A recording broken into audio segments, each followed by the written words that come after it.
ইসরায়েলে মসজিদ নেই?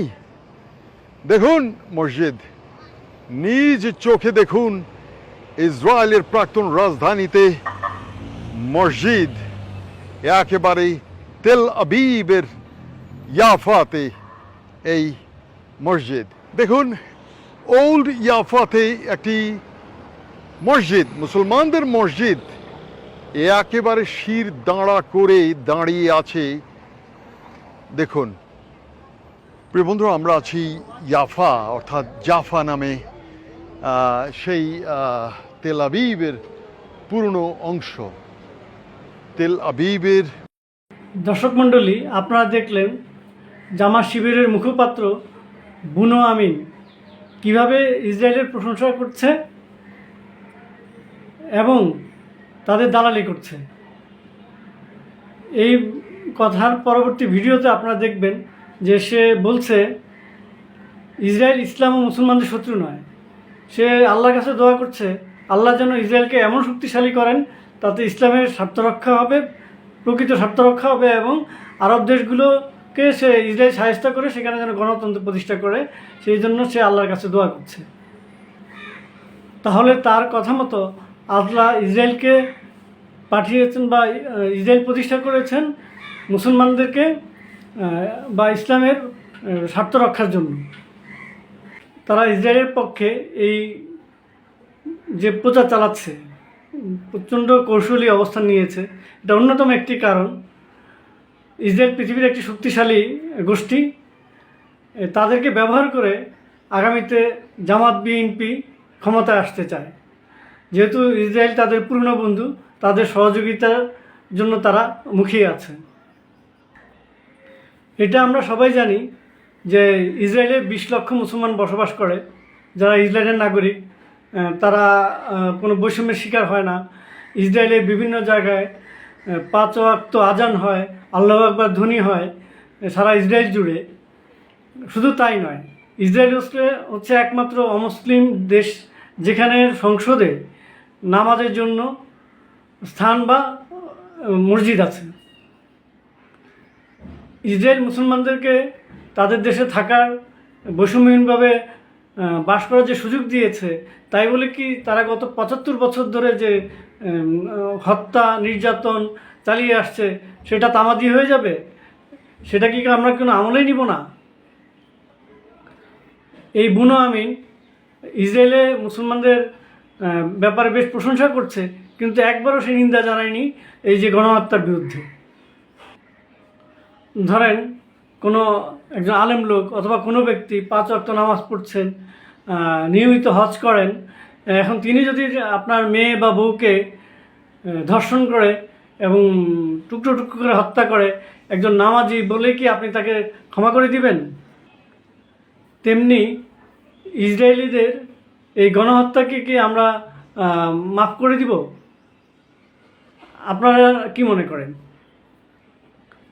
বাংলাদেশে পাকিস্তানিরা এবং দেশীয় দোসর জামাত শিবির মিলে 30 লক্ষ মানুষকে হত্যা করা হয়েছে। এদের মধ্যেই অনেকেই ছিলেন কিন্তু আলেম, এই যেমন মাওলানা দেলোয়ার হোসেন সাইদি, মাওলানা মতিউর রহমান নিজামী এবং কুখ্যাত গোলাম আজম মুজাহিদ। এদের কিন্তু এই বিষয়ে বিচার হয়েছে, এরা আলেম বলে বিচার হয়নি, এরা হত্যা, লুণ্ঠন, ধর্ষণে জড়িত ছিলই বলে বিচার হয়েছে। তেমনি আমরা ইসরায়েলে মুসলমানরা যেভাবেই থাকুক না কেন, সেখানে আজান হোক না কেন, ইসরায়েলের গণহত্যাকে আমরা মেনে নিতে পারি না এবং তার বিচার হতেই হবে। সেই সাথে আমরা এটাও মেনে নেব না ইসরায়েলের সহযোগিতায় বাংলাদেশের কোনো গোষ্ঠী, সেটা জামাত শিবির, বিএনপি হোক বা অন্য কেউ হোক, ক্ষমতায় আসবে।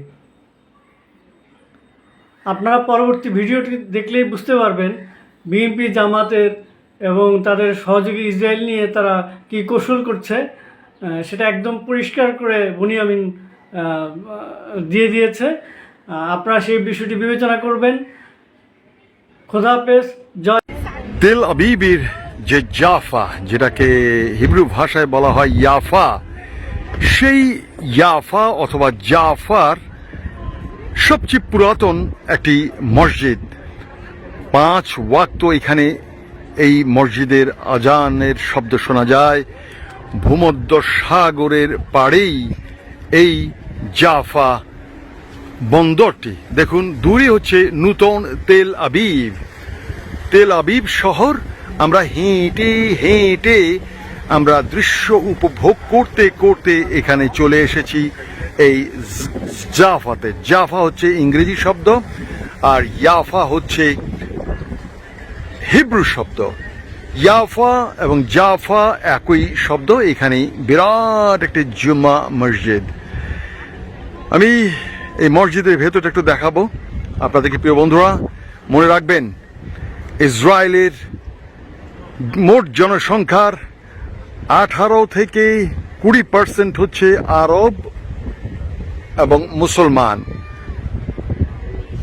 এবং তারা মিলে মিশেই থাকছে।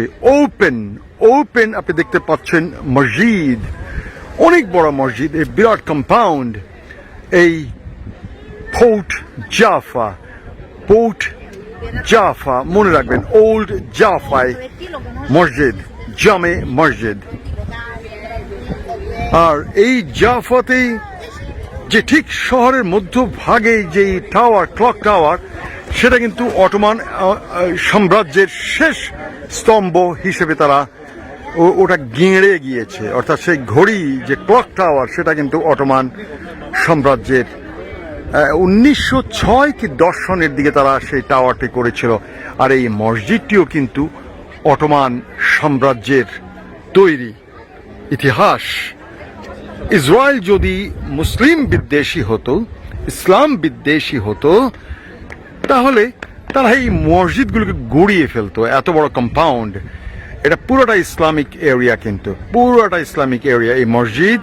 আর এইখানে ইসলামের বা মুসলমানদের অন্যান্য তাদের স্টাফ, তাদের কমিউনিটির লোক তারা থাকে। এবং একটা জিনিস মনে রাখবেন, জাফায় 38% লোক, অর্থাৎ এই অঞ্চলে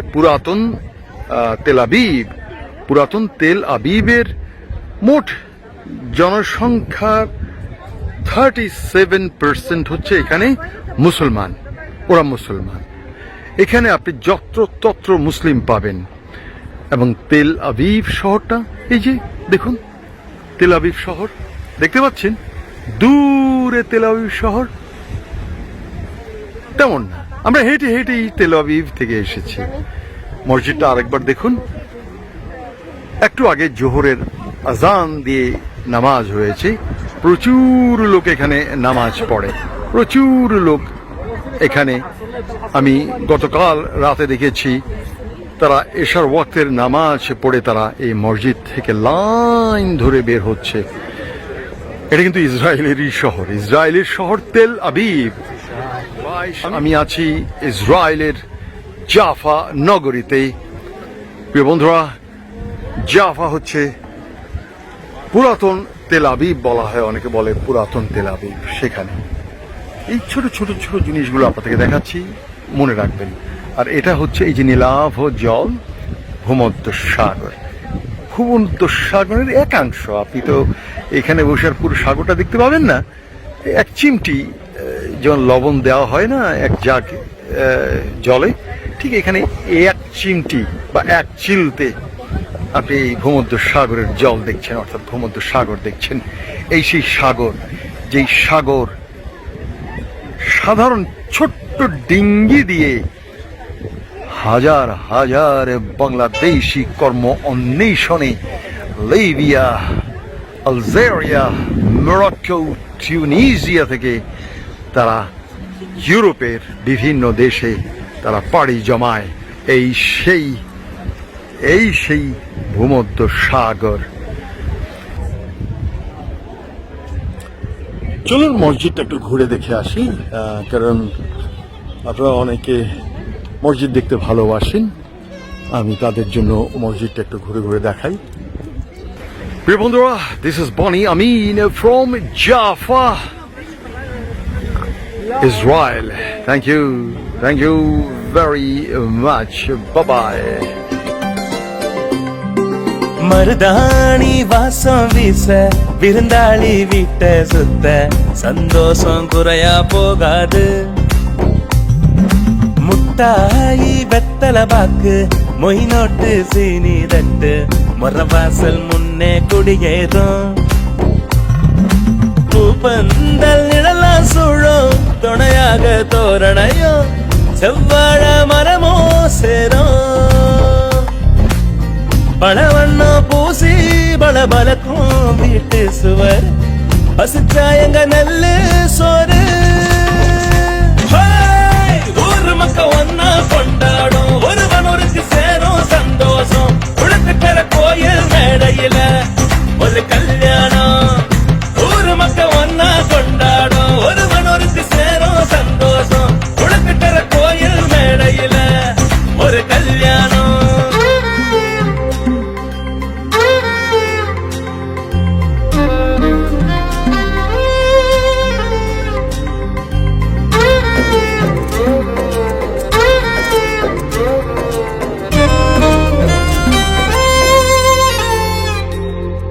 மணவாள கைப்பிடிக்க மகராசி தோள் சாய மணமேட ஏறி நின்னா மாங்கல்யமே ஹே இரு மனமோ ஒரு மனமா சேரும் ஒரு நேரம் இது கரகோஷ கொண்டாட்ட கல்யாணம்